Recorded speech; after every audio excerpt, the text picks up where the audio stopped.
केंद्र सरकार द्वारा आम बजट पेश किए जाने के बाद जन जन तक इसकी जानकारी मिले, इस उद्देश्य को ध्यान में रखकर प्रधानमंत्री नरेंद्र मोदी तमाम जिला मुख्यालयों पर बीजेपी कार्यकर्ताओं से वर्चुअल संवाद किया जा रहा है और बजट में किस तरह से सभी को राहत पहुंचाते हुए अर्थव्यवस्था को मजबूत किया जाएगा, इसकी जानकारी दी गई और बताया गया कि किस तरह से बजट आम जनता, किसान, युवा, महिलाओं के लिए लाभदायक है, जिससे कि बीजेपी कार्यकर्ता इसे लेकर सभी लोगों तक पहुंच सके। इस मौके पर अजमेर के स्वामी कॉम्प्लेक्स में जिले के विधायक वासुदेव देवनानी, अनीता बघेल, बीजेपी के शहर अध्यक्ष व अन्य कई पदाधिकारी मौजूद रहे, जिन्होंने प्रधानमंत्री नरेंद्र मोदी द्वारा बजट को लेकर दिए गए संबोधन को सुनकर इसकी जानकारी दी। विधायक वासुदेव देवनानी ने कहा कि केंद्र सरकार का आम बजट युवा, बेरोजगार, महिला, किसान सभी के लिए फायदेमंद है और इससे देश को गति मिलेगी। साथ ही नदियों से नदियों का जोड़ना और घर घर तक जल पहुंचाना, गरीब परिवार को मकान देना या फिर डिजिटल इंडिया की तरफ देश को आगे बढ़ाना, इन सभी पर फोकस रखते हुए गरीब, मध्यम वर्ग और किसान, इन सभी को ध्यान में रखा गया है। किस तरह का कार्यक्रम है और क्या संदेश? कल इस देश का बजट माननीय मोदी जी के नेतृत्व में वित्त मंत्री सीतारमण ने रखा।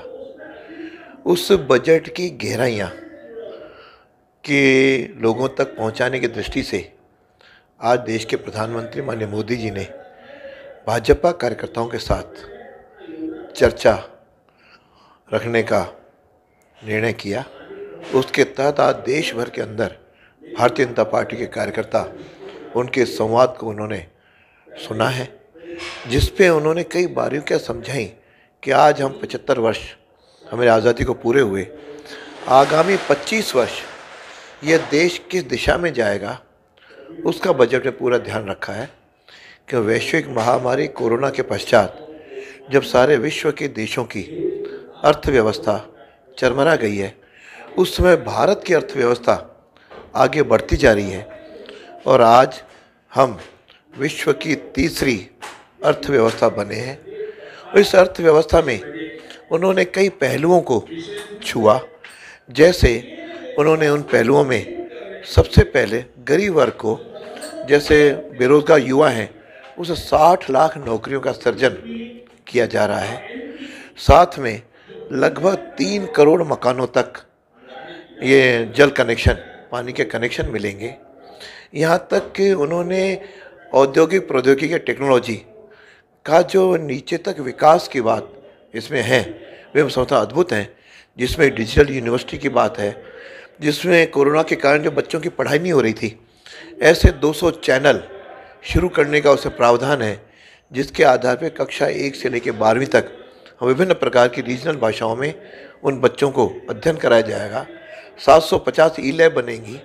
फिर पर्यावरण की दृष्टि से जो भारत का सोच था उसको भी मूर्ति रूप दिया गया है, जिसके अंतर्गत शहरों के अंदर ई व्हीकल्स को बढ़ावा देने की बात है, जिसके कारण से जो आज का पर्यावरण खराब हो रहा है उसको ठीक करने का उसके अंदर है। साथ में नदियों को जोड़ने का स्वप्न अटल जी का था, उसे 5 नदियों को भी जोड़ने का उसके अंदर प्रोविज़न रखा है।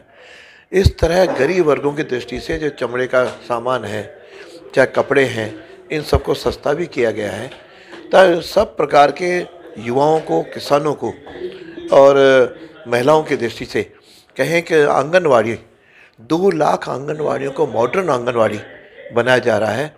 इस तरह के कई उसके अंदर प्रस्ताव हैं। किताब महिलाओं को भी छुआ है, युवाओं को भी छुआ है और किसानों की दृष्टि से भी छुआ है। देश की अर्थव्यवस्था आगे बढ़े और आम मध्यम वर्ग को भी इसमें ध्यान दिया है, जो सभी वर्गों को राहत मिले।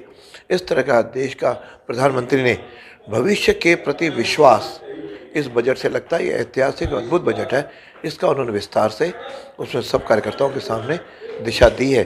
मैं समझता हूँ कि हम सब लोग इसको आम जन तक पहुँचाएंगे, जिसके कारण से इस बजट की सारी बारीकियाँ उनके ध्यान में आ जाए।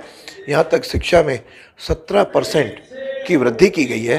हायर एजुकेशन और स्कूल एजुकेशन में इतना बड़ा धन का प्रबंधन इससे वैश्विक महामारी के बाद की है, इसके निश्चित रूप से हम उनका अभिनंदन करते हैं।